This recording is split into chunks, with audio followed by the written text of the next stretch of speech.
ఎఫెసీయులకు రాసిన పత్రిక మొదటి అధ్యాయము 17వ వచనం.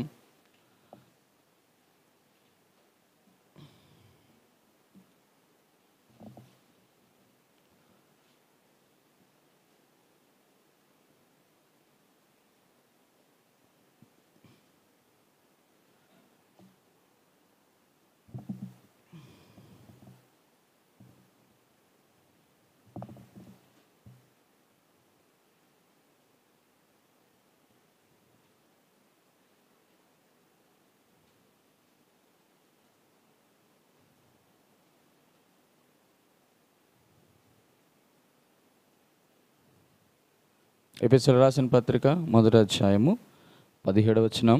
మన భాగం దగ్గరికి వద్దాం, అందరూ కలిసి చదువుకుందాం. మరియు మీ మనోనేత్రములు వెలిగింపబడినందున ఆయన మిమ్మను పిలిచిన పిలుపు వలన నిరీక్షణ ఎట్టిదో. చాలు, మరొకసారి బిగ్గరగా మన భాగాన్ని చదువుకుందాం. మరియు మీ మనోనేత్రములు వెలిగింపబడినందున ఆయన మిమ్మను పిలిచిన పిలుపు వలనైనా నిరీక్షణ ఎట్టిదో. వాక్య సాయం కొరకు వచ్చిన ప్రార్థన చేసుకుందాం. పరిశుద్ధుడైన తండ్రి, ఆత్మదేవ, మీ సంచారం మా మధ్య ఉండాలని కోరుకుంటున్నాం. మీ దాసునైన నన్ను, మీ పరిచారకుడైన నన్ను, మీ సేవకుడైన నన్ను జ్ఞాపకం చేసుకొని ప్రభా తండ్రి, వాక్యము ధ్యానిస్తున్నప్పుడు ఈ మాటను ఆధారం చేసుకొని మీరు నాకు అనుగ్రహించిన తలంపులని ప్రభా స్పష్టముగా సరళంగా ప్రభా తండ్రి నీ వాక్యమును అనుసరించి ప్రకటించినట్లు కృపను అనుగ్రహించి సహాయం చేయమని నిర్గమకాండం 4వ అధ్యాయం 12వ వచనం, నీ నోటిని బాగుగా తెరము, నేను దానిని నింపెదను వాక్యాన్ని నీ ప్రజల పక్షంగా కోరుకుంటూ సహాయం చేయమని నాలో ఉన్న సమస్తమైన భక్తిహీనతను, అశ్రద్ధను, నాయన అవిధేయతను, అపవిత్రతను కడిగి పవిత్రపరిచి పరిశుద్ధపరిచి ప్రభా బలిపీఠం మీద తీసిన నిప్పు కరువుతో నా గొంతును కాల్చి కృపను అనుగ్రహించి సహాయం చేయమని మీరే మహిమ ఘనత ప్రభావాలు పొందుకోమని యేసునామమున అడిగి వేడుకొనుచున్నాము తండ్రి, ఆమేన్. ఎఫెసీయులకు రాసిన పత్రికలన్నిటిలో కల్లా చాలా విలక్షణమైనటువంటి పత్రిక. ఈ పత్రికని గత దినాల్లో మనము ఒక అద్భుతమైన విభజనలు కూడా మనం చేస్తూ వచ్చాం. అది మొదట నేను ఆరంభించిన తొలి దినాల్లో నేను ఒక వర్గీకరణ చెప్పాను. రెండవసారి గత బైబిల్ స్టడీలో కొన్ని విభజనలు చెప్పాను.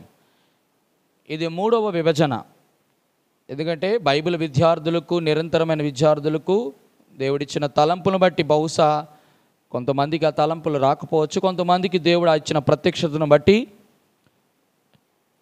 వారు చక్కగా భోజనమును ప్రిపేర్ చేసి వడ్డిస్తారు. చేయాల్సిందంతా ఏంటంటే చక్కగా వినయంగా కూర్చొని తినడమే.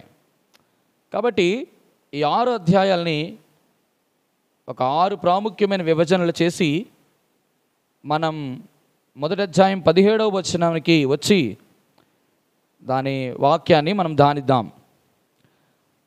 ఒక విభజన ఇలా రాసి పెట్టుకోనండి.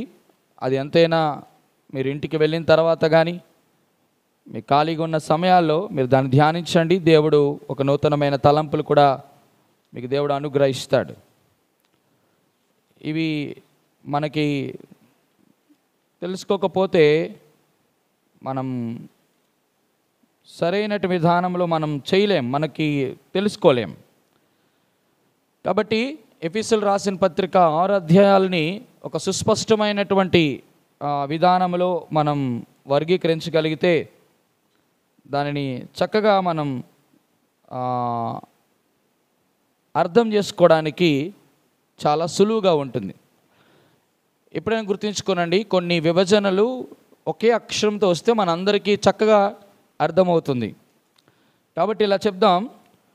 ఎఫెసీయులకు రాసిన పత్రిక మొదటి అధ్యాయంలో అపోస్తలుడైన పౌలు దేన్ని ఆధారం చేసుకొని రాస్తూ వచ్చాడంటే గాడ్స్ విల్, దేవుని యొక్క ప్రణాళిక. మొదటి అధ్యాయము మీరు చూసినట్లయితే 6-4 వచనం, ఎట్లనగా తన ప్రియనియందు తాను ఉచితముగా మనకు అనుగ్రహించిన తన కృపా మహిమకు కీర్తి కలిగినట్లు తన చిత్త ప్రకారమైన దయా సంకల్పం ఇట్స్ అ గాడ్స్ విల్. దేవుని యొక్క చిత్తమును ఏంటో అక్కడ బయలుపరిచాడు. మొదటి అధ్యాయం అంతా దేవుని చిత్తమే. దేవుని చిత్తము అంతా కూడా అక్కడ అలా బయలుపరుస్తూ వచ్చాడు.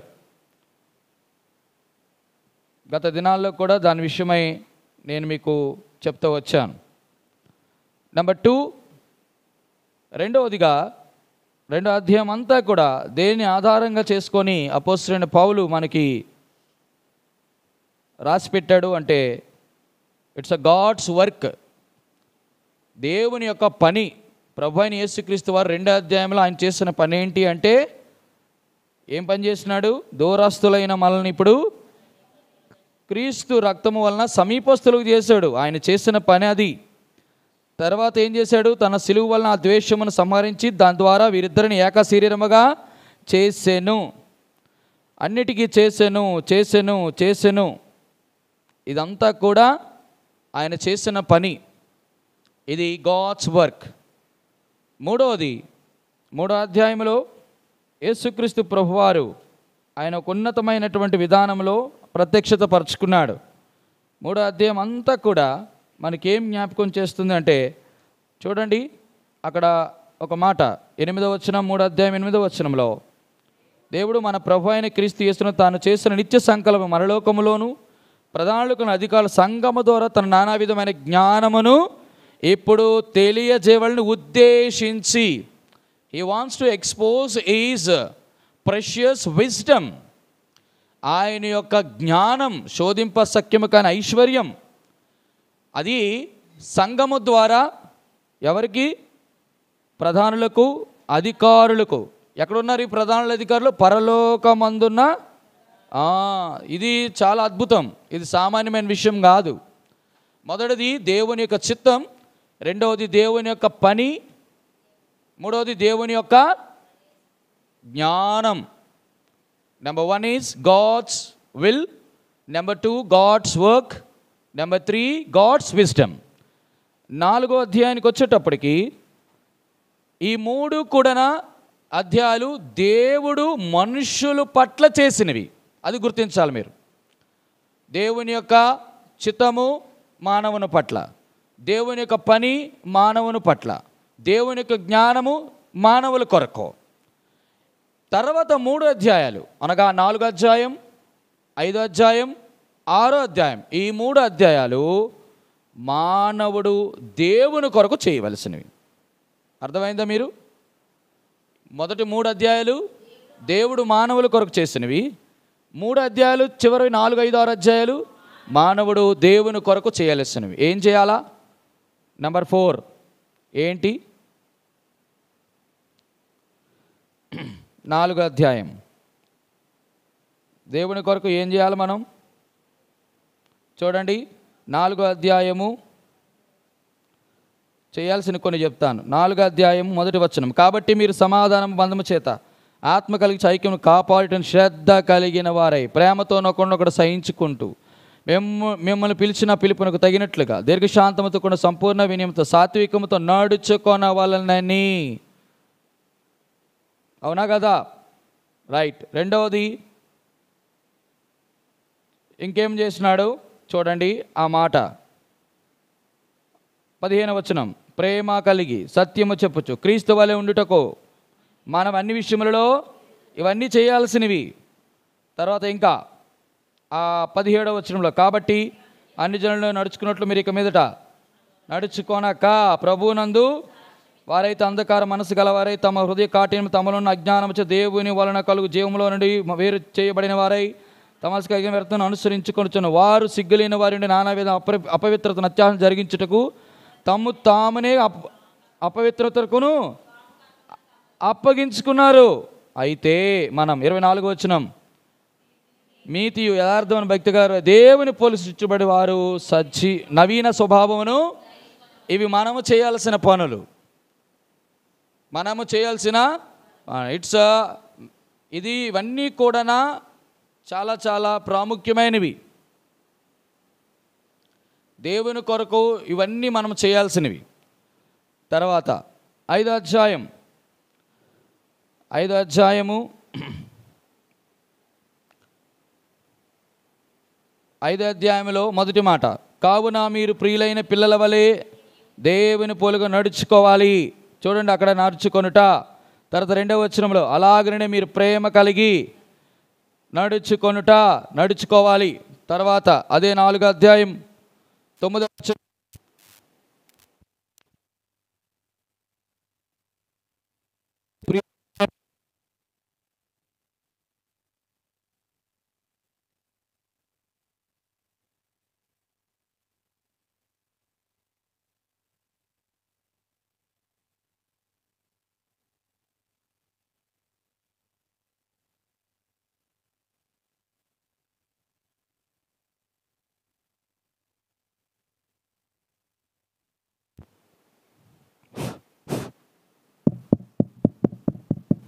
మీరు జ్ఞానము కలిగి నడుచుకున్నట్లు. It's a walk of the believer, అంటే మనము నడవలసినటువంటి నడక.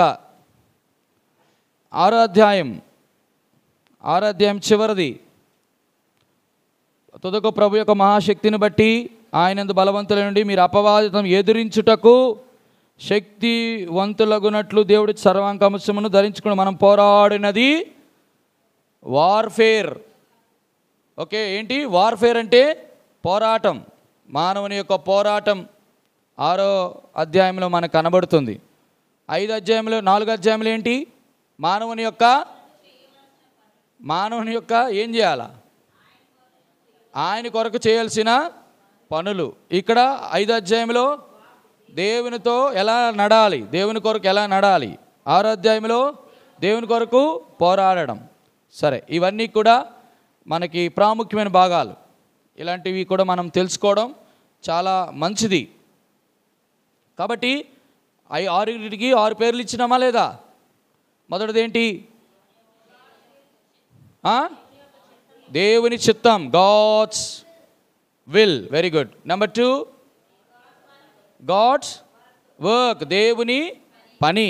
నెంబర్ 3, గాడ్స్ విస్డమ్, దేవుని యొక్క జ్ఞానం.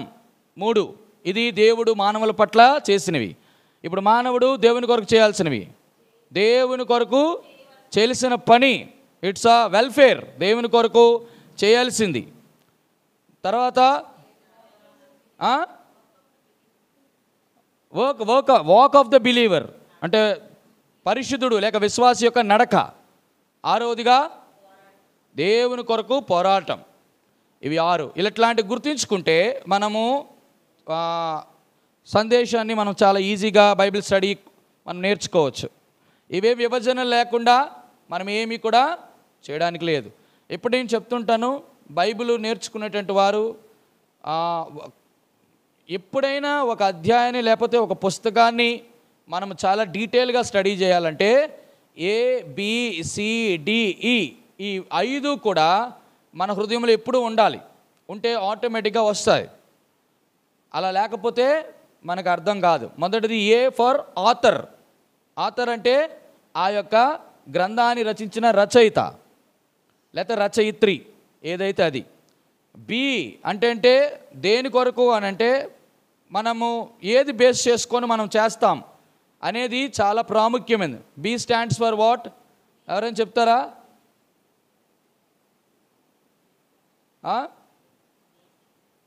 ఏం చెప్తారు? B స్టాండ్స్ ఫర్, మొదటిది ఆథర్ అయితే B ఏం జ్ఞాపకం చేస్తుంది? సరే, ఇక్కడ నేను ఇక్కడ వదులుతాను, మీది ఏం చెప్తారో చూస్తాను, చివరిలో నేను చెప్తా. C ఏంటి? ఆ గ్రంథంలో ఉన్నటువంటి క్యారెక్టర్స్, అంటే ఎంతమంది వ్యక్తులు ఆ యొక్క అధ్యాయాల్లో ఇన్వాల్వ్ అయి ఉన్నారు. క్యారెక్టర్స్ అంటే ఎంతమంది వ్యక్తులు. D ఏం జ్ఞాపకం చేస్తుంది? డివిజన్స్, అంటే ఎలా విభజించాలి. అందుకే మీరు సత్యవాక్యమును సరిగా విభజించాలి అంటాడు. D. ఈ ఏంటి? ఏం చేస్తారు? అది మనకి ఏ విధంగా ఎఫెక్ట్ ఇస్తుంది, అంటే మనల్ని ఏమి నేర్చుకోవాలి, అల్టిమేట్గా అది ఫైనల్ కదా. అంటే it's nothing but for how the chapter is being example for us, అంటే మనల్ని ఎలాగా మాదిరికరంగా ఉంటుంది అది మనం దాని నుంచి మనం ఏమి నేర్చుకోవాలి. అది ABCDE. సరిపోయిందా? ఇంతకు B ఏంటో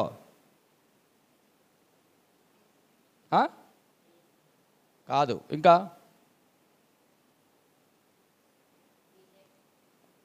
చెప్పాలి. ఏమో ఆథర్ అని చెప్పాను, ఎవరు గ్రంథం రచించారో. సి ఏమో అందులో ఉన్నటువంటి వ్యక్తులు ఎవరో. డి అంటే డివిజన్స్, ఎలా విభజించాలో. ఏబిసిడి. ఈ అంటే అది మనకి ఎలాగ మాదిరికం, దాని నుంచి మనం ఏం నేర్చుకోవాలో. మరి బి అంటే చెప్పండి, ఏదో మాట చెప్తారు కదా మామూలుగా.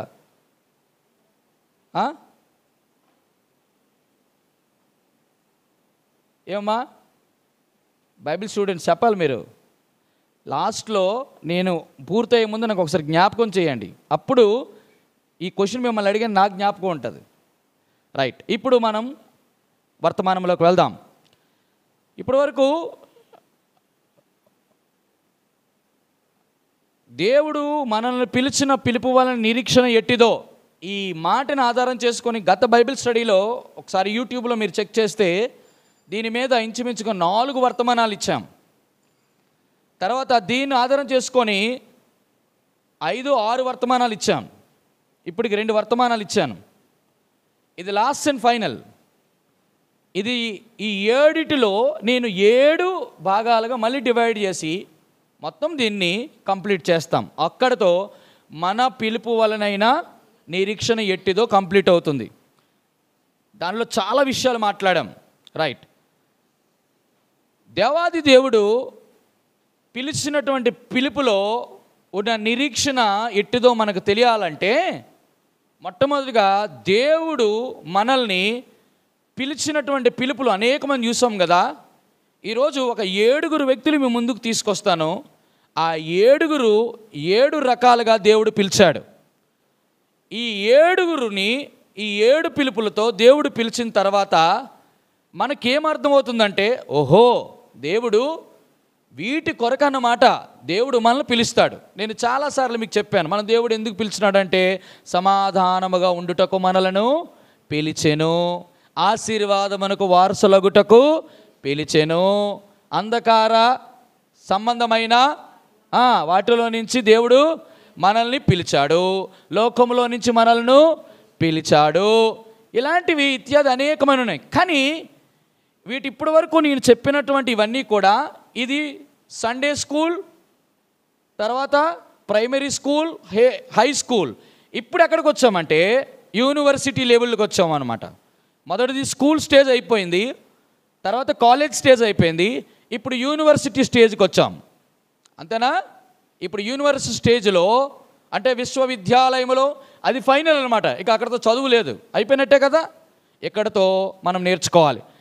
ఒక ఎస్ అనే అక్షరంతో దేవుడు 7 రకాలైన పిలుపుల్ని మీకు ఈరోజు జ్ఞాపకం చేస్తాను. మొట్టమొదటి పిలుపు, నేను ఒక్కొక్క పిలుపు చెప్తాను, అది ఎవరెవరికి దేవుడు పిలిచాడో మీరు చెప్పాలి. ఏమమ్మా? రైట్, నెంబర్ 1 ఇట్లా చెప్దాం. God's calling, first calling, call for the separation. మొట్టమొదటిది కాల్ ఫర్ ద సెపరేషన్. చెప్పండి. ప్రత్యేకింపబడిన జీవితము కొరకు, వేరుపాటు జీవితము కొరకు, ప్రతిష్ఠింపబడిన జీవితము కొరకు దేవుడు మొట్టమొదటిగా ఏ వ్యక్తి పిలిచినాడు? రైట్, మీరు గమనించండి, నేను ఇట్లా చెప్తాను మీకు. ప్రతి వేరుపాటు జీవితంలో దేవుడు 7 ఆశీర్వాదాలు ఇస్తాడు. వేరుపాటు లేకుండా 7 ఆశీర్వాదాలు మనం ఎప్పుడూ పొందుకోలేం. అది అబ్రహాము జీవితం నుంచి మనం నేర్చుకోవచ్చు. మీకు ఒక అద్భుతమైన విషయాన్ని జ్ఞాపకం చేస్తానండి. నెంబర్ 1, సరే, నేను 7 పిలుపులు చెప్పిన తర్వాత నేను ముందుకు వెళ్తాను. మొదటిది call for the separation. Separation అంటే వేరుపాటు జీవితం. ఇది ఏం జ్ఞాపకం చేస్తుంది అంటే, మూర్ఖులకు ఈ తరమ వారికి వేరై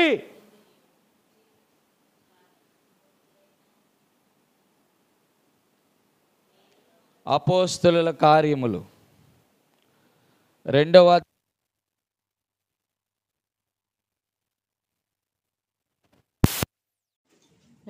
ఈరోజు మంచి దేవుడు వర్తమానం తీసుకుని వచ్చాడు అనుకున్నా, సాతాను కూడా అంధకారాన్ని సృష్టించాడు.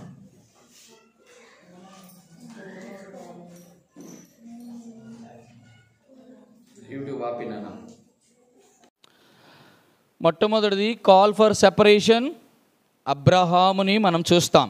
నెంబర్ 2, దేవుడు ఏర్పాటు చేయడము అనేది మనకి ఎక్కడ జ్ఞాపకం చేస్తుంది అంటే, కొన్ని లేఖనాలు వేరుపాటులో దేవుడిచ్చిన 7 ఆశీర్వాదాల్లో మొట్టమొదటిది ఆశీర్వాదం. మీరు గమనించండి, మీరు అడగొచ్చు, అన్న అబ్రహాముని వేరుపాటు చేసిన తర్వాత అబ్రహాముకి ఇచ్చిన మొట్టమొదటి ఆశీర్వాదం చెప్పండి. వేరుపాటు అయిన వాడికి ఖచ్చితంగా ఆశీర్వాదం వస్తుంది. ఎక్కడి నుంచి వేరుపాటు అయినాడు? తండ్రి ఇంటి నుండి, బంధువుల నుండి, దేశము నుండి వేరుపడ. ఆ కింద వచనములు ఏమన్నాడు? వేరుపాటు చెప్పు నాన్న. దానికంట చేసి నిన్ను ఆశీర్వదించి. There is a blessing after the separation from the world. Dear brothers and sisters, don't think that you are being blessed by the material blessing. మీరు గమనించారా లేదా? భౌతిక సంబంధమైన ఆశీర్వాదాలతో దేవుడు నిన్ను ఆశీర్వదించాడు అంటే అది వేరుపాటు లేని జీవితం కలిగిన అన్యజనులకు కూడా దేవుడు ఇచ్చాడు. And that is not the true and real blessing. It was not a spiritual blessing, it was a secular blessing. అంటే లోక సంబంధమైనటువంటివి అవి మనం ఎప్పుడు గమనించాలి. ఎందుకో తెలుసా? ఎఫెసీయులకు రాసిన పత్రికలో మనం చదువుతున్నాం. ఏం చదివాం? ఆత్మ సంబంధమైన ప్రతి ఆశీర్వాదమును దేవుడు మనకు అనుగ్రహించాను. ఇది ఎవరికి అంటే వేరుపాటు. అందుకే చెప్పాను, వేరుపాటు జీవితం కలిగిన వారికి 7 ఆత్మ సంబంధమైన ఆశీర్వాదాల్లో మొట్టమొదటి ఆశీర్వాదం ఇప్పుడు నేను చూపించబోతున్నాను. అపోస్తలుల కార్యములు 2వ అధ్యాయం దగ్గరికి వద్దాం. అపోస్తలుల కార్యములు 2వ అధ్యాయము 40వ వచనం. సాక్ష్యమిచ్చి మీరు మూర్ఖులకు ఈ తరమ వారికి వీరై రక్షణ పొందుడని. అక్కడ మూర్ఖులు అనేటువంటి వారు వంకర అంటే ఈ ప్రపంచంలో అన్నిటికంటే ప్రాముఖ్యమైనది వంకర టింకర కలిగిన జీవితం ఏది? అందుకే వాడిని అటు ఇటు అంటాడు. భూమి మీద అటు ఇటు సంచరించి నీ సన్నిధికి వచ్చాను అంటాడు. కాబట్టి వంకర జీవితం కలిగిన వారు ఎవరినన్నాడు? దేవుడు ఏమన్నాడు? మూర్ఖులు అన్నాడు. కాబట్టి మన జీవితము వంకర టింకరగా ఉండకుండా ఉంటే మనం మూర్ఖులు కాదు. కాబట్టి మూర్ఖులైన ఈ తరమ వారికి వేరై, అంటే రక్షణ అనేది ఏ ఆశీర్వాదం? ఇది ఆత్మ సంబంధమైన ఆశీర్వాదం. It is not a material blessing. ఏదమ్మా నువ్వు రక్షణ పొందినావు అన్నావు కదా, ఆ ఆశీర్వాదాన్ని చూపించు అని ఎవరైనా దగ్గరికి వచ్చి అడిగారు అనుకో, ఎట్లా చూపిస్తాం? సో ఇది ఆత్మ సంబంధమైన ఆశీర్వాదం. మీకు అర్థమైందా లేదా? కాబట్టి the first blessing after the separation is salvation. ఓకేనా? మొట్టమొదటిది. కాబట్టి నేను ఆశీర్వాదాలు ఏం చెప్పను, ఇదివరకే మేము చెప్పానని నాకు బాగా జ్ఞాపకం. అంతకంటే ముఖ్యంగా మీరు అందరూ మర్చిపోయారని ఇంకా బాగా జ్ఞాపకం నాకు.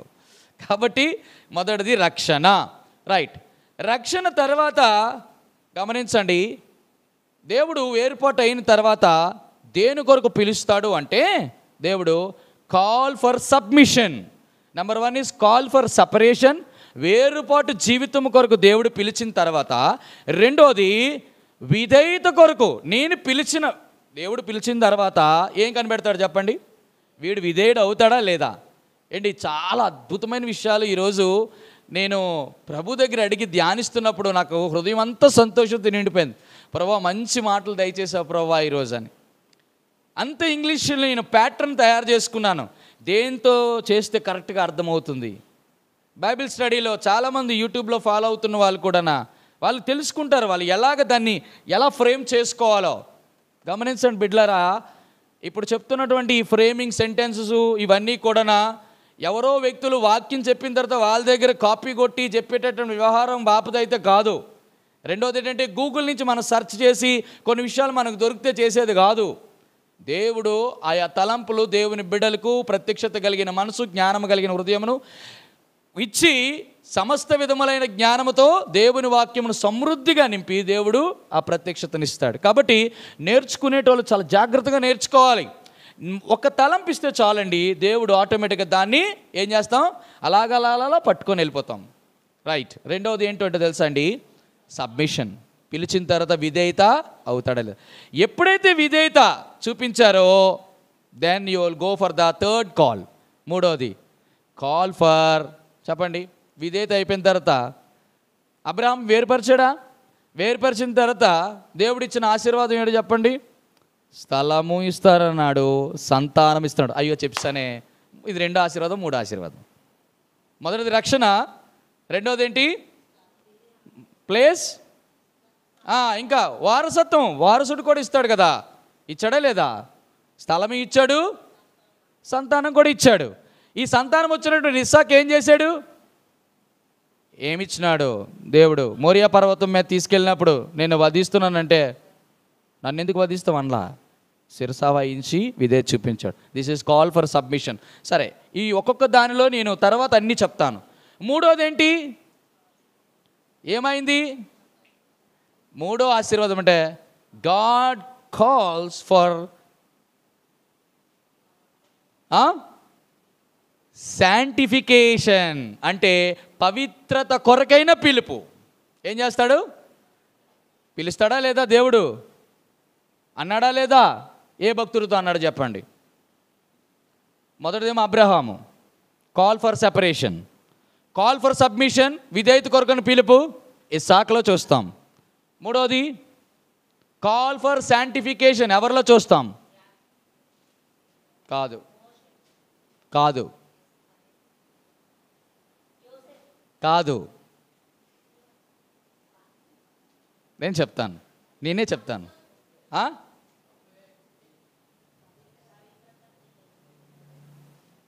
Call for sanctification. Very good. చూడండి, యెహోషువ గ్రంథం, యెహోషువ గ్రంథం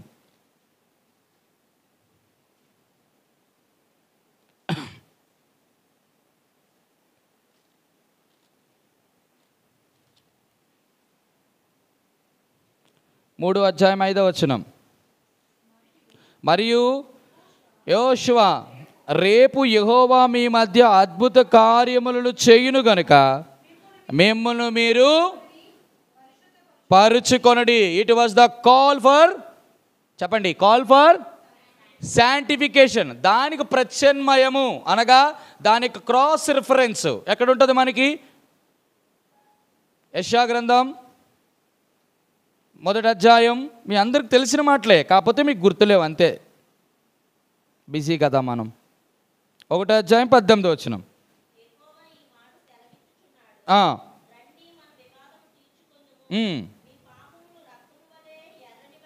ఎస్, తెల్లబడను, కెంపు వలె ఎర్రవైనను, అవి గొర్రుబచ్చు వలె. అది అర్థమైందో లేదో? ఏం చేసినాడు దేవుడు?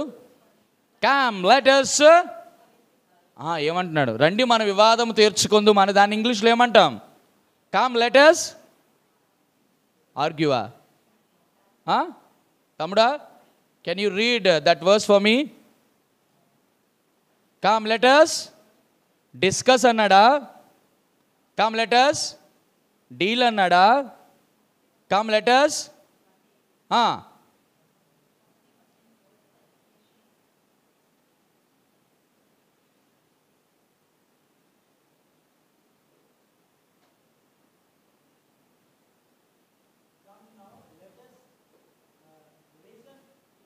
Reason together. Very good, reason together. రండి, మీకు ప్రాబ్లం ఏంటో చెప్పండి, నేను అది చేస్తాను అంటున్నాడు. సరే, మూడోది ఏంటి? మొదటిది వేరుపాటు జీవితం కొరకైన పిలుపు, రెండోది విధేయత కొరకైన పిలుపు, 3 పరిశుద్ధత కొరకు, పవిత్రత కొరకైన పిలుపు. పవిత్రత అయిన తర్వాత దేని కొరకు? దేవుడు పరిశుద్ధపరిచిన తర్వాత, నేను ఎప్పుడు చెప్తాను కదా, ఈ 7ని 3 కుదిస్తాను, బాగా గమనించండి. మొదటిది రక్షణ, రెండోది పరిశుద్ధత, మూడోది మహిమ. బాగా గమనించండి. రక్షణలో నేను 2 చూశాను. మొదటిది ఏంటి? మొదటిది వేరుపాటు, రెండోది విధేయత. ఈ రెండిటిని బట్టి ఎవరికైనా రక్షణ వస్తుంది. అవునా కాదా? చెప్పండి చెప్పండి, ఎలాగో? విధేయత దేనికి?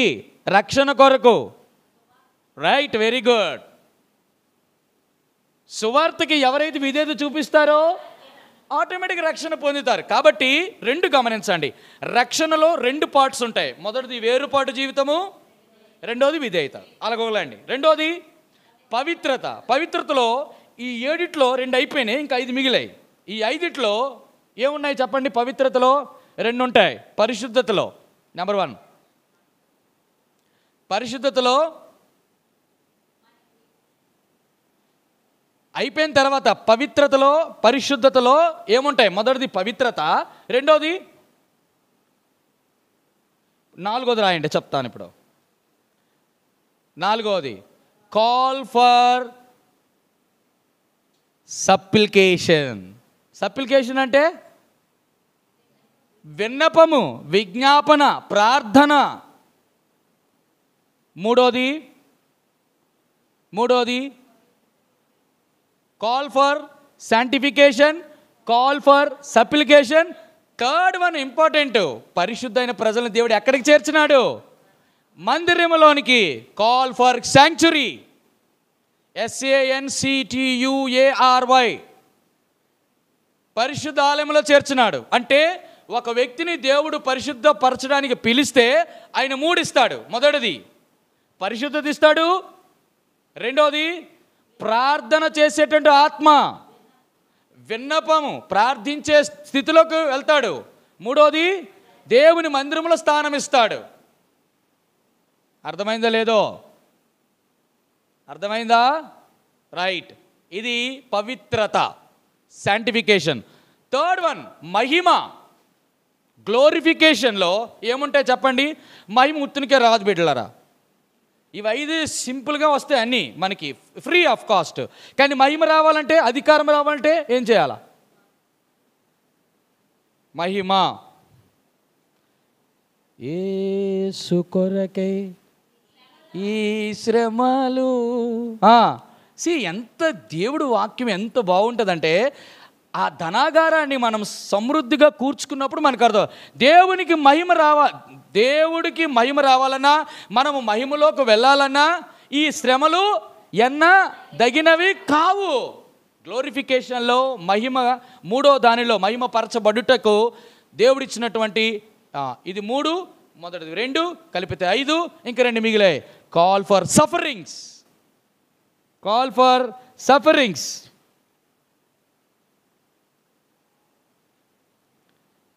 అయిపోయిందా? అది ఒకటి అయిపోద్దా? దేవుని కొరకు శ్రమలు పడితే అయిపోద్దా? ఇంకోటి ఏమి ఉండదు. అసలైంది చెప్పాలి.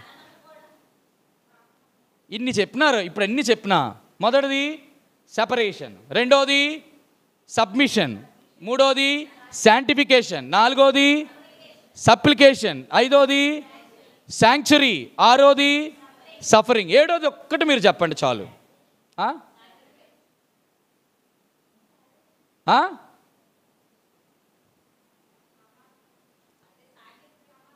సమర్పణ. అది ఏంటి? దేవుని కొరకు సమర్పించుకోవాలి. మనం దేవుని కొరకు సమర్పించుకుంటే ఏం చేస్తాం? కాల్ ఫర్ సర్వీస్, దేవుని కొరకు పరిచయం చేయాలి. సమర్పణ అంటే ఏంటి చేస్తాం? నేను సమర్పించుకున్నాను అలా కూర్చుంటావా? ఏం తమ్ముడా? కాబట్టి శ్రమలు తర్వాత సమర్పణ లేక పరిచర్య దేనికి తీసుకెళ్తుంది? మహిమకు తీసుకెళ్తుంది. పరిశుద్ధత చెప్పండి, పవిత్రత, ప్రార్థన, పరిశుద్ధ మందిరం, రైట్. ఇది రక్షణ, వేరుపాటు జీవితం, విధేయత. ఎంత బాగుంది కదా. చూడండి, 7 విషయాల్ని 3 విషయాలతో ఏకీభవిస్తాడు దేవుడు. బైబిల్ గ్రంథం అంతా ఈ 7 ప్లస్ ఈ 3 మనకు తెలుసుకుంటే అవుట్లైన్ మనకు వచ్చినట్టే. అంటే ఏరియా యొక్క చుట్టుకొలత అంతా మనకు వచ్చినట్టే. ఇప్పుడు వ్యవహారం ఏంటంటే, దేని గురించి ధ్యానిస్తామని చెప్పినా? కాల్ ఫర్ చెప్పండి సెపరేషన్. వేరుపాటు జీవితంలో ఆశీర్వాదాలు చూస్తాం. ఆశీర్వాదం పొందాలంటే ఏం చేయాలో? దేవుడు ఎవరికైనా ఆశీర్వాదం ఇవ్వాలనుకో ముందు ఏం చేయాలి?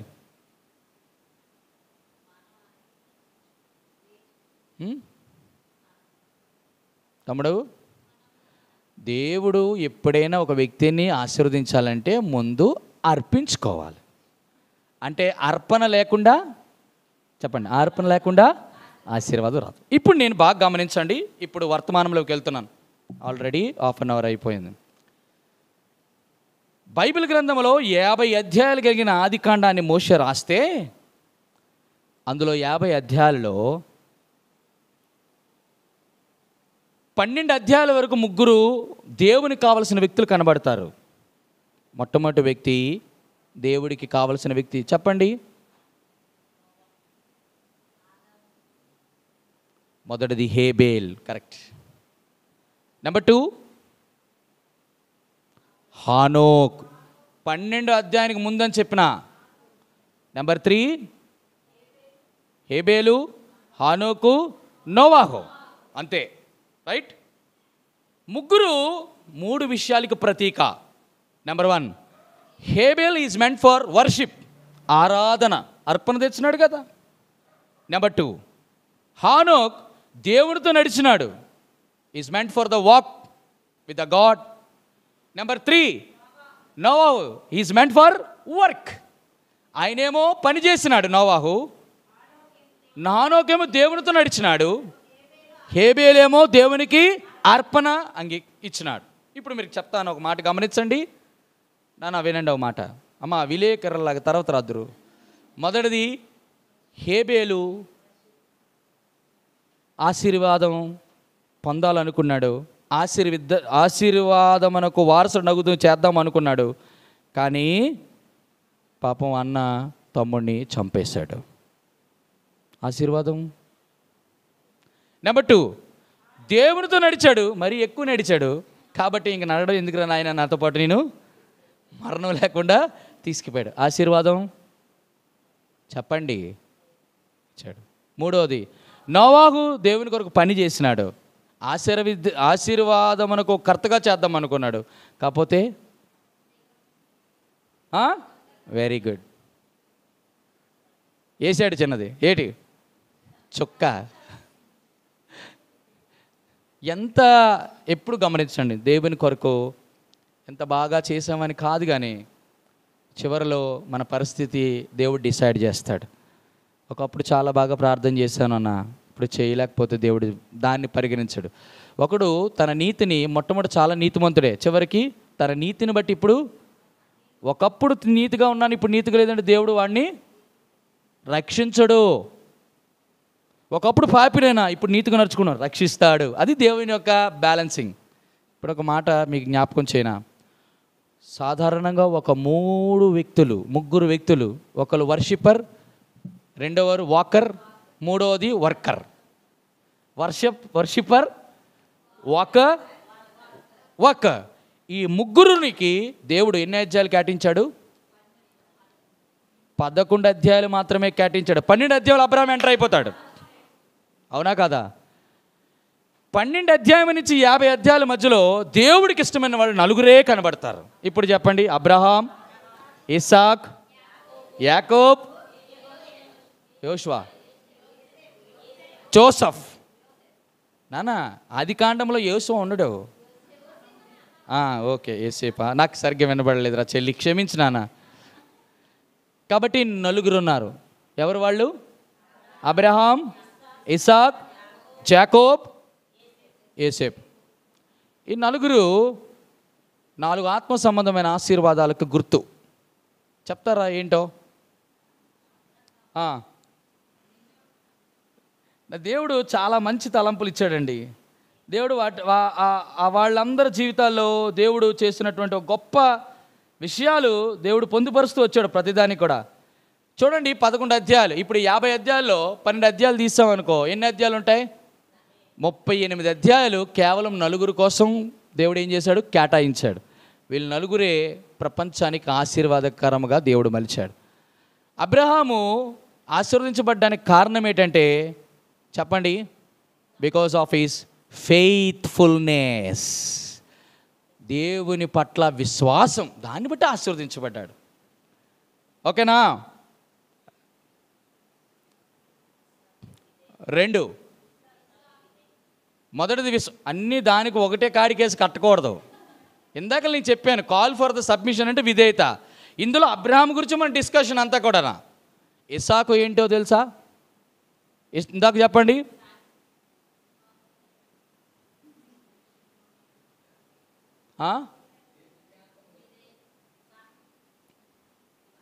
అబ్రహాము మోరియా పర్వతం మీద ఇస్సాకుని బలి ఇచ్చినాడా ఇవ్వలేదా? ఇవ్వడానికి సిద్ధపడిపోయినాడు కదా. ఇస్తే మీరు బాగా గమనించండి, మీకు ఒక తలంపు జ్ఞాపకం చేస్తాను. దేవునికి అర్పించినది ఏదైనా కయ్యేను అర్పించినప్పుడు దేవుడు అర్పణను అంగీకరించినాడా? రైట్. ఇక్కడ దేవుడు ఒక అర్పణను అంగీకరించాలంటే, ఒక గొర్రె పిల్లని అంగీకరించాలనుకో, వధింపబడాలి అనుకో, దేవుడికి ఎటువంటి అర్పణ ఇవ్వాలి? శ్రేష్టమైనది ఇవ్వాలి. ఇంకా ఎటువంటిది ఇవ్వాలి? పరిశుద్ధమైనది ఇవ్వాలి. ఇప్పుడు చెప్పండి, దేవుడు ఇస్సాకును అడిగాడంటే ఎంత పరిశుద్ధుడిగా జీవించుంటాడు? శ్రేష్టమైన వాడిగా జీవించుంటాడా కదా. కాబట్టి మొదటిది ఫెయిత్ఫుల్నెస్ అయితే, రెండోది ఫ్లాలెస్. ఏటట? Flawless, FLAWLES. ఫ్లాలెస్ అంటే అర్థం ఏంటో తెలుసా? మచ్చలేని, మురుకు లేని, మలినము లేని. అంటే ఒక ఎఫ్తో రావడం కొరకని ఇలా చెప్తున్నాను. మూడోది ఏంటి? జాకోబ్. ఏం చెప్పండి?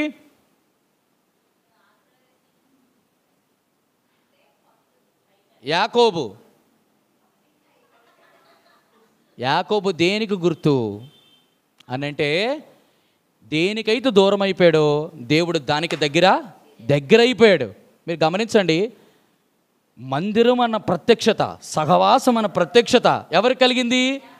ఆయనకి తప్ప ఎవరికి లేదు. ఫస్ట్ అబ్రాహాంకి వచ్చిందా? ఇస్సాకు వచ్చిందా? ఆనోకు వచ్చిందా? ఏబేలుకి వచ్చిందా? నోవాకు వచ్చింది? ఎవరికి రాలా. That is called fellowship. Faithfulness Abraham, flawless Isaac, Isaac. మూడోది జాకోబ్ ఏంటట? సహవాసం. మొదటిది విశ్వాసమునకు, రెండోది పరిశుద్ధతకు, మూడోది సహవాసమునకు. నాలుగోది చెప్పండి? జోసఫ్. దేనికి ప్రతీక చెప్పండి మీరు? ఎందుకంటే ఇవన్నీ ఎందుకు చెప్తుంటానంటే, మీలో ఎప్పుడు కూడా వాక్యాన్ని లేకపోతే అందరూ చెప్పే విధంగా లేకపోతే దాని విధంగా మనం ఆలోచించకూడదు. శ్రేష్టమైన గుణాలను బయట తీసుకురావాలి. తమ్ముడా, ఏసేపు ఒకవేళ ఇలా చూపించాలనుకో, ఏం చెప్పవచ్చు చెప్పండి? 3 చెప్పండి. అందులో మూడిట్లో పోనీ కనీసం 3 అద్భుతమైన విషయాలు మీకు చెప్తాను. పురాతన మాటలు. ఇంకా మొట్టమొదటి ఏసేపులో నచ్చిన గుణం ఏంటి తెలుసా? తన అన్నదమ్ములు క్షమించే గుణం. ఏం చేశాడు? ఫర్గివ్నెస్. క్షమించారు చాలామంది, కానీ కొంతమంది జీవితంలో మర్చిపోడు, హృదయంలో ఉంచుకుంటాడు పగ. అవునా కదా? రెండవది ఫర్గెట్ఫుల్నెస్. ఈ రెండు ఎవరికైతే ఉంటుందో బిడ్డలారా, ఏసేపు ఫలించుడు కొమ్మట. Fruitfulness, forgiveness, forgetness, fruitfulness. చూడండి, మన జీవితంలో ఎవరినైనా మన పట్ల తప్పు చేస్తే మొట్టమొదటి వాళ్ళు క్షమించాలి. క్షమించిన తర్వాత మరిచిపోవాలి. ఈ గుణాలన్నీ బాగా గమనించండి. యేసు ప్రభుది. ఎవరైనా దేవుడు నీ పాపాలు క్షమించాడనుకో, నేను నీకు క్షమిస్తే క్షమించాను కానీ అన్నీ కూడా నా దగ్గర చెట్ట పద్దు వేసుకొని అనలేదు ఎక్కడ కూడా. మీరు గమనించండి. ఒక్కసారి ఆయన మీరు గమనించండి, తూర్పుకి పడమరకి ఎందుకు దూరం వేశాడు? కొలతలేందా? మనకేంటంటే వాక్యం, తూర్పుకి పడమరి ఎంత దూరమో అంటే దానికి ఎవడు కొల్లేడు కాబట్టి. అది కాదు దాని అర్థం. తూర్పుకి పడమరి అంటే ఒకసారి తూర్పుకి పడమరకి అంత నువ్వు డిస్టెన్స్ ఉంది కదా, నువ్వు నడవగలిగితే, నువ్వు తెచ్చుకోగలిగితే ఒకసారి వెళ్ళరా నాయన. కష్టం. సముద్రం అగాధంలోనే ఎందుకు? ఎవడు వెళ్తే ముందు చచ్చిపోతావు కదా, నువ్వు సగం కింద ఊపిరాడకి చచ్చిపోతావు. అవునా కదా? ఎందుకు? వీపు వెనకాలే. చూడలేమా? ఆయన వీపు ఎంత ఉంది? ఆకాశం ఆకాశం పట్ట. ప్రభు నీ వీపు ఎక్కడుంది? అంత పెద్ద గోడలాగా ఉంది. ఏ గోడ? ఎరుకో గోడలే సరిగ్గా చూడలేము. బబులోని గోడలే కొన, వాల్ ఆఫ్ చైనా, ఆ గోడలే చూడలేము కదా. మరి దేవుని యొక్క ఆకాశమును భూమిని పట్టజాలంత గొప్ప దేవుడు. సో బిడ్డలారా, ఇలాంటివన్నీ కూడా మనం ఈ బైబిల్ స్టడీ నేర్చుకోవడానికి దేవుడు కృప అనుగ్రహించాడు. మొదటిది ఫెయిత్ఫుల్నెస్, విశ్వాసాన్ని జ్ఞాపకం చేస్తుంది అబ్రహాము. రెండోది పరిశుద్ధతని జ్ఞాపకం చేస్తుంది ఇస్సాకు. యాకోబు ఫెలోషిప్ని జ్ఞాపకం చేస్తుంది. తర్వాత ఫర్గివ్నెస్, ఫర్గెట్నెస్, ఫ్రూట్ఫుల్నెస్, ఫలించడి కొమ్మ అని జ్ఞాపకం చేస్తుంది. ఎంత అద్భుతమైన విషయాలో అయితే ఈ పావు గంటలో అసలైన విషయాలు ఇప్పుడు చెప్పాలి. ఇప్పుడు వర్తమానం మొదలు పెడతాను. ఏదది? మిమ్మలను పిలిచిన పిలుపు వల్ల నిరీక్షణ. మొట్టమొదటి పిలుపు దేని కొరకు? వేరుపాటు జీవితం కొరకు. బాగా గమనించండి, వేరుపాటు జీవితం కలిగిన వారిలో ఫస్ట్ ఆఫ్ ఆల్ 3 డీలు చెప్తాను. మొట్టమొదటి 3 deal. Number 1 is departure for God. దేవుని కొరకు బయలు వెళ్ళుట లేదా వేరుగా ఉండుట దేవుని కొరకు. మొదటిది డిపార్చర్ ఫర్ గాడ్. నెంబర్ 2, ఎప్పుడైతే డిపార్చర్ అయిందో, ఒక్కసారి లోకం నుంచి బయటకు వచ్చామో, ఆ వేరుపాటు జీవితం కలిగిన వ్యక్తిలో రెండో సుగుణం కనబాలి. అదేంటో తెలుసా? Devotion for God. దేవుని కొరకు భక్తి కలిగి జీవించాలి. రెండోది దేవుని కొరకు, మొదటిది డిపార్చర్, రెండోది డివోషన్. ఎప్పుడైతే మూడోది వస్తుందో, డివోషను అయిపోయిన తర్వాత ఆ జీవితాంతము కొరకు దేవుని కొరకు మనము సమర్పణ కలిగి ఉండాలి. That is called dedication for God. మొదటిది డిపార్చర్ ఫర్ గాడ్, రెండోది డివోషన్ ఫర్ గాడ్, మూడోది డెడికేషన్ ఫర్. ఈ 3 అబ్రహాము జీవితంలో ఎంత చక్కగా కనబడతాయో. ఇప్పుడు నేను ఇవన్నీ కూడా బిడ్డలారా చూడండి, మనం సాధారణంగా ఎప్పుడు వినే వర్తమానాల్లా కాకుండా ఇది కొంచెం విభిన్నముగా. ఎలాగంటే, ఉదాహరణకి అబ్రహాముని దేవుడు పిలిచినాడు. పిలవక మునుపు ఎక్కడున్నాడు? 3 స్థలాలు చెప్పండి. మొట్టమొదటి స్థలం ఏంటంటే బబులోనులోను కల్దీయనను ఊరిలో ఉన్నాడు. దేవుడు పిలిచిన తర్వాత ఎక్కడికి వచ్చాడు?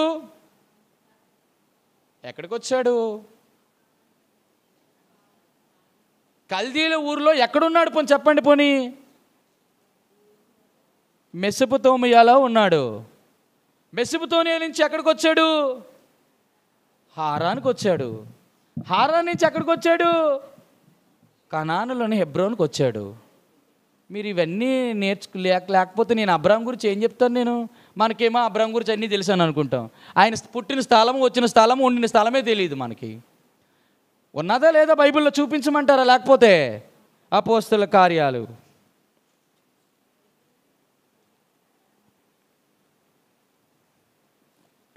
అపోస్తల కార్యములు 6వ అధ్యాయం 2వ వచనం. అది 7వ అధ్యాయం 2వ వచనం. 7వ అధ్యాయం 2వ వచనం.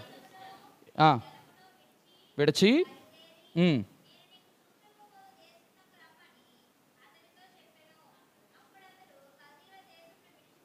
నానా అపోస్తల కార్యములు 7వ అధ్యాయం 2వ వచనం.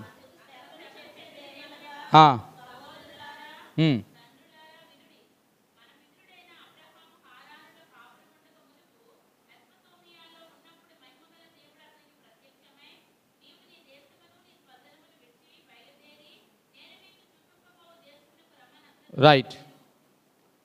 మీకు అర్థమైందో లేదో? ఎక్కడున్నాడు ఇప్పుడు? మెసొపొతేమియాలో ఉన్నాడు. మెసొపొతేమియా నుంచి ఎక్కడికి వచ్చాడు? హారానికి వచ్చాడు. హారాన్ నుంచి ఎక్కడికి వచ్చాడు? హారాన్ నుంచి ఎక్కడికి వచ్చాడు? కనాను దేశానికి వచ్చాడు. 3 ప్లేసులు కదా. మెసొపొతేమియాలో ఉన్నప్పుడు అక్కడ ప్రత్యక్షమయ్యాడు. ప్రత్యక్షమైన దేవుడు ఏం చెప్పాడు? నేను నీకు చూపించే దేశమునకు. ఇప్పుడు అబ్రహాముని మన జీవితంతో పోల్చుకోవడానికి ప్రయత్నం చేద్దామా? ఎప్పుడైనా మనం వేరుపాటు జీవితం కలిగినప్పుడు Abraham Abraham come out Abraham from the place where you are living అనగానే వచ్చేసాడా లేదా? ఇది వేరుపాటు జీవితానికి సూచన. మనందరి జీవితాల్లో నిజంగా వేరుపాటు జీవితమే ఉండుంటే, దేవుడు మనల్ని పిలిస్తే, మనల్ని వేరుపరిస్తే, అబ్రహాంలో 5 రాలా. మన జీవితంలో కూడా ఈ 5 ఎప్పుడు ఉండకూడదు.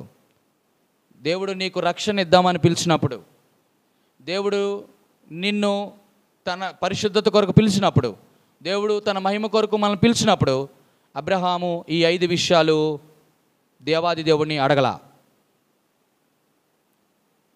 మీరు గమనించండి, ఎవరైనా మనల్ని తెలియని వ్యక్తి పిలిచారనుకోండి, ఖచ్చితంగా ఈ 5 ఉంటాయి.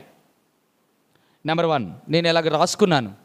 నెంబర్ 1 అబ్రాహాముని దేవాదేవుడు పిలిచినప్పుడు ఎందుకు పిలిచినట్టుంటాడు? దేనికోసం పిలిచుంటాడు? No doubts. First of all, దేవుడు నిన్ను నన్ను పిలిచినప్పుడు డోంట్ రేజ్ డౌట్స్. దాని అర్థం ఏంటి? డౌట్ అంటే ఏంటి? అనుమానాలు ఉండకూడదు. దాన్ని ఇంకో పదంలో చెప్పాలంటే సంశయం లేకపోవడం అంటే అవిశ్వాసం ఉండకూడదని. విశ్వాసంతో అదే రక్షణ, అవునా కదా? Number 1 no doubt. డౌట్స్ అయిన తర్వాత మీరు ఎప్పుడైనా గమనించండి, ఏదైనా వ్యక్తి, మనం తెలియని వ్యక్తి మనల్ని పిలిచాడు అనుకోండి, సరే నువ్వు పిలిచిన పిలుపు నేను వస్తాను, నాకేటి? No demands, no doubts, no demands. Number 3 మూడోది కూడా వస్తుంది. ఏంటో తెలుసా? ఒకవేళ కానీ ఎవరైనా మనకు తెలియని వ్యక్తి పిలిచాడు అనుకోండి, అసలు ఇంతకు ఎవరు నువ్వు నన్నెందుకు పిలుస్తున్నావు? నాతో నీకు అవసరం ఏంటి? No discussions. దేవుడు పిలిచినప్పుడు డిస్కషన్ చేయకూడదు. అంటే ఏంటి దాని అర్థం ఏంటి సార్? No dialogues. డైలాగులు ఉండకూడదు మనకి. అర్థమైందా? 4వది, వచ్చిన తర్వాత ఎప్పుడైనా చూడండి, ఎప్పుడైనా నువ్వు పిలిస్తే నేను రావాలా? నేను పిలిస్తే నేను రావాలా? No denying. డినై అంటే అర్థమే తెలుసు కదా, తిరస్కరించడం. నువ్వు వస్తే పిలిస్తే నేను రావాలా? 5వది ఏంటి చెప్పండి? చాలామంది ఓకే పిలిచావు కానీ వస్తాంలే, ఎప్పుడు? కొంతసేపు అయిన తర్వాత, అన్ని పనులు చూసుకున్న తర్వాత. No delay. వా, నేను తెలుగులో చెప్తే ఇంగ్లీష్లో బాగా ఫ్రేమ్ చేస్తున్నారే. No doubt, no demands, no discussions, no deny. అలక్ష్యం చేయకూడదు. No delay. ఏం చేయాలి? తృణీకరించకూడదు, ఆలస్యం చేయకూడదు, అవిశ్వాసం ఉంచకూడదు. చెప్పండి. డిమాండ్స్ అంటే ఏంటి? హక్కుల గురించి మాట్లాడకూడదు. 3వది ఏంటి? డిస్కషన్, డైలాగ్, చర్చించకూడదు. ఈ 5 కూడా చెప్పండి అబ్రహాము జీవితంలో లేవు. అందుకే దేవుడు అబ్రహాముని ఆశీర్వదించాడు. మన జీవితంలో ఎప్పుడైనా దేవుడు నిన్ను నన్ను పిలిచినాడు అనుకోండి, ఖచ్చితంగా 5 ఖచ్చితంగా ఈ 5 ఏదో ఒకటి అడుగుతాం మనం. ప్రభువా నన్ను పిలిచావు, నీ సేవకు పిలిచావు, నా పిల్లలు అలాగా, నా భార్య అలాగా, నా ఇల్లు అలాగా, నా పరిస్థితి ఏంటి? ఓ సంథింగ్. నేను అనుకుంటాను ఒక్కొక్కసారి, అప్పటికే అబ్రహాముకి పిల్లలు లేరు. సరే నేను అన్నీ విడిచిపెట్టి వచ్చేస్తున్నాను, మరి నాకేటి? నాకు పిల్లడు. ప్రియమైన వారలారా, అబ్రహాం ఎంత అద్భుతంగా చెప్తాడంటే, నిజంగా మన దగ్గర డబ్బు లేదనుకోండి, అప్పులే ఉన్నాయనుకోండి, ఆర్థిక పరిస్థితుల్లో ఉన్నామనుకోండి, when God is calling you something. మీరు గమనించండి, అబ్రహాంకి ఎప్పుడు ఇచ్చినాడండి బిడ్డని?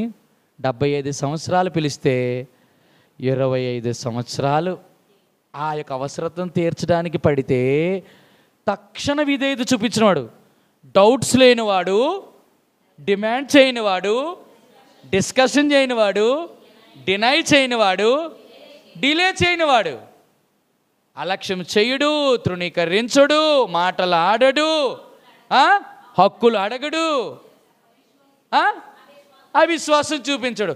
ఇటువంటి వ్యక్తికి దేవుడు 25 సంవత్సరాలు కుమారుడు, ఏదైతే లోటో, ఏది అవసరతో, ఏది కొరతో అబ్రహాం ఇవ్వడానికి 25 సంవత్సరాలు పడితే, ప్రియమైన వారలారా, నువ్వు వేరు చేయబడ్డావు, రక్షణ పొందుకున్నావు, పరిశుద్ధతను దేవుడు నీకు అనుగ్రహించాడు, సంఘంలో బిడ్డగా చేర్చాడు.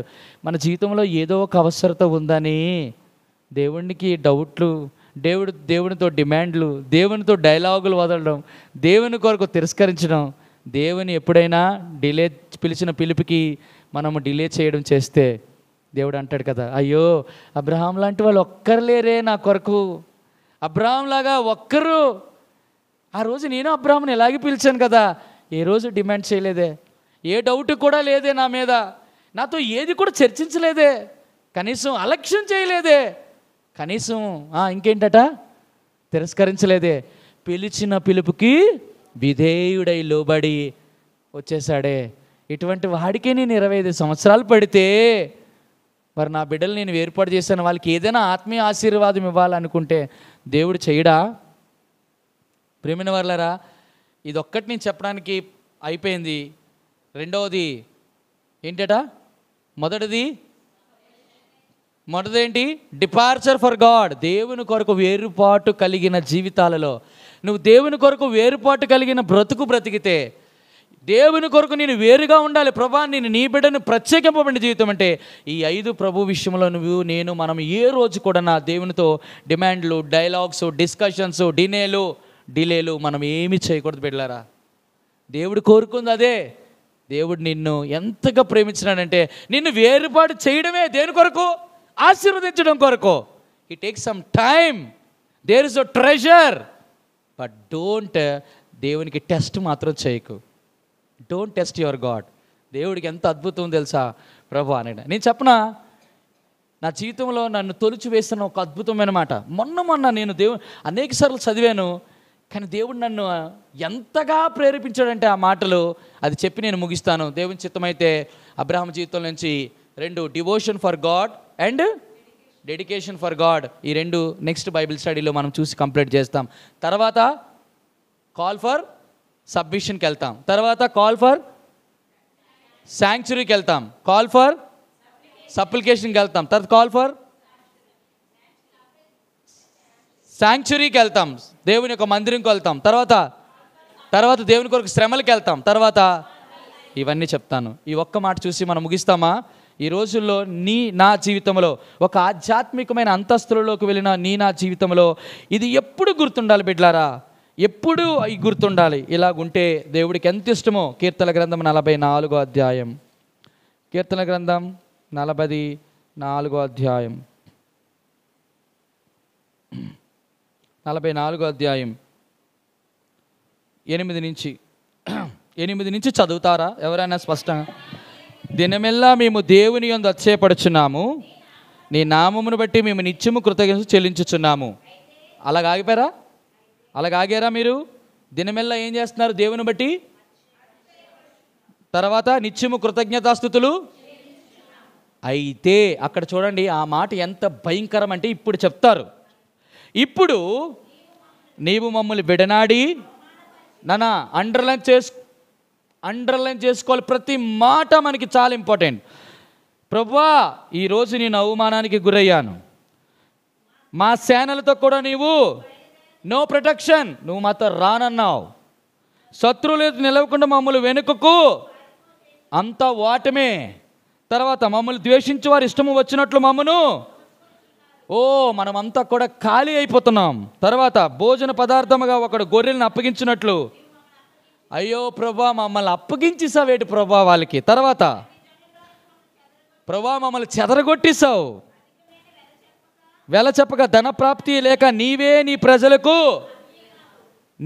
నీ ప్రజలను చూడండి అమ్మేశాడట. తర్వాత మా పొరుగువారి దృష్టికి నీవు మమ్మను నిందాస్పదంగా చేసావట, మా చుట్టూనున్న వారి దృష్టికి అపహాస్యాస్పదముగాను ఎగతాళికి కారణముగాను మమ్మలను ఉంచావట. తర్వాత అన్ని జనులు మమ్మల్ని సామెతగా హేతువుకు ప్రజలు తల ఆడించుటకు కారణముగాను మమ్మలను ఉంచి ఉన్నావు. తర్వాత నన్ను నిందించి దూషించి వారు మాటలు వినగా, శత్రువులను బట్టి పగ తీర్చుకొని వారిని బట్టి నేను దినమెల్ల అవమానము తలపోయిచున్నాము, సిగ్గు నా ముఖమును.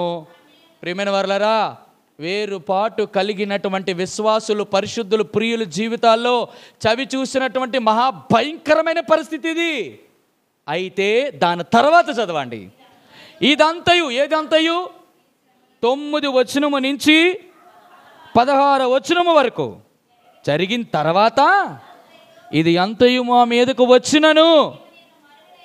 వావ్, ఎంత అద్భుతమండి! నిన్ను మేము మరవలేదు, మొదటిది. నెంబర్ 2, నీ నిబంధన మీరి ద్రోహులము కాలేదు. 3, మా హృదయం వెనకకి మరలిపోలేదు. 4, మా అడుగులు నీ మార్గమును విడిచి తొలగిపోలేదు. తర్వాత, అయితే నక్కలున్న చోట నీవు మమ్మును బహుగా. చూడండి, ఆ 4 చేసినప్పటికీ కూడా దేవుడికి ఇంకా పరీక్ష. కోపం కాదు, మనల్ని ఏం చేస్తున్నాడు? పరీక్ష. తర్వాత, అయితే నక్కలున్న చోట నువ్వు మమ్మును బహుగా. అవన్నీ ఒక ఎత్తు అయితే ఇప్పుడు నలిపేస్తాడు, ఇంకా ఫుల్గా నలిపి గాఢాంధకారం అమలును చీకట్లో తోసాడు. తర్వాత ఆ 2 అయిపోయిన తర్వాత కూడా, మా దేవుని నామమును మేము మరిచి ఉన్న ఎడల, అన్య దేవతల తట్టు మా చేతులను చాపిన ఎడల, హృదయ రహస్యములు ఎరిగిన దేవుడు ఆ సంగతిని పరిశోధింపక, దేవా ప్రత్యేకింపబడిన వారము, వేరుపాటు కలిగిన జీవితం కలిగిన వారము, దేవా నీవు మీ బిడ్డలం ప్రభా, నేను వెనుకకు మరలిపోలేదు, నేను నిబంధన తొలగిపోలేదు. చెప్పండి, మా హృదయము వెనుకకు మరలిపోలేదు, నీ అడుగులు విరిచి మార్గమును తొలగిపోలేదు, అన్య దేవతల వైపు మా చేతులు చాచలేదు, నీ నామమును మేము మర్చిపోలేదు. ఎందుకో తెలుసా? ఒక మాట అన్నాడు, హృదయ రహస్యములు ఎరిగిన దేవుడు ఆ సంగతిని. ఎనిమిదిన్నరలారా, ఇది అబ్రహాము జీవితంలో జరిగింది. వేరుపాటు జీవితం కలిగిన మన జీవితాల్లో దేవుడు ఈరోజు అడుగుతున్న ఒక సూటైన, మేటైన, సరళమైన, స్పష్టమైన, చక్కటి ప్రశ్న ఏంటో తెలుసా? ఈరోజు ఈ వర్తమానం తీసుకొని ఇంటికని వెళ్ళిపోదాం. ప్రభా, నన్ను వేరుపాటు చేసావు కదా. వేరుపాటు చేసిన తర్వాత ఒకవేళ దేవునికి తగ్గినట్టుగా నడవకపోతే ఈ పైనన్నీ మన వైపు వచ్చిందంటే రైట్. కానీ వేరుపాటు కలిగిన జీవితం కలిగిన వారి జీవితాల్లో కూడా దేవుడు ఎటువంటి పరీక్ష పెడదా? చివరికి నలుపుతాడట. నలిపినా కూడా ఏంటట? ప్రభా, నీ అడుగులు, నీ మార్గాలు విడిచిపెట్టి తొలగలేదు ప్రభా, నీ నామాన్ని మర్చిపోలేదు ప్రభా, నీ నిబంధన తొలగిపోలేదు ప్రభా, జీవితంలో ఎప్పుడు నీకు ద్రోహం చేయలేదు ప్రభా. నేను ఎలా ఎందుకు కాపాడుకున్నాను తెలుసా? అందరూ నన్ను బయటనే చూస్తారు, కానీ నువ్వు మాత్రం God is searching your heart. Dear brothers and sisters, I would like to conclude with a small statement.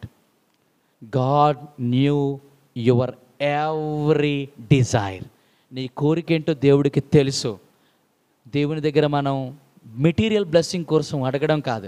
ప్రభువా, నువ్వు నన్ను నలిపినా, నాకు ఇవ్వకపోయినా, నన్ను చెప్పండి చివరికి మరణానికి అప్పచెప్పినా, నేను నిన్ను మాత్రం మర్చిపోను, నిబంధన తొలగిపోము, మేము ద్రోహులము కాదు. అన్నిటికంటే ప్రాముఖ్యమైన తెలుసా? ఈ దేవుడు నమ్ముకున్నప్పటి నుంచి నా జీవితంలో సుఖము లేదు, అయితే నేను ఇప్పుడు అన్య దేవతల వైపు నా చేతులను చాచలా. ఎందుకో తెలుసా? దేవుని యొక్క సర్వశక్తుడు ఎటువంటి వాడో నీకు నాకు తెలిసినంతకి ఇంకొకరికి. అప్పుడు అంటాడు, అబ్రహాము 25 సంవత్సరాలు నీకు బిడ్డనివ్వలేదు కదా, దేవుడు పిలిచిన పిలుపుకి లోబడి వచ్చాను. No doubts, no demands, no arguments, no discussions, no dialogues, no denies, no delays. But why God has not provide? Why God did not satisfy my desire? ఈ రోజుల్లో ప్రతి ఒక్కరి యొక్క ఆత్మీయ అంతస్తు ఏంటంటే ఇలాగే ఉంది. కానీ ప్రభువా, నాకు ఇచ్చేవాడు ఖచ్చితంగా అంటాడు కదా, నేను సర్వశక్తి కలిగిన దేవుడును, నా సన్నిధిలో నిందారహితుడిగా ఉండు, నీ బహుమానమును అత్యధికముగా చేసేదను.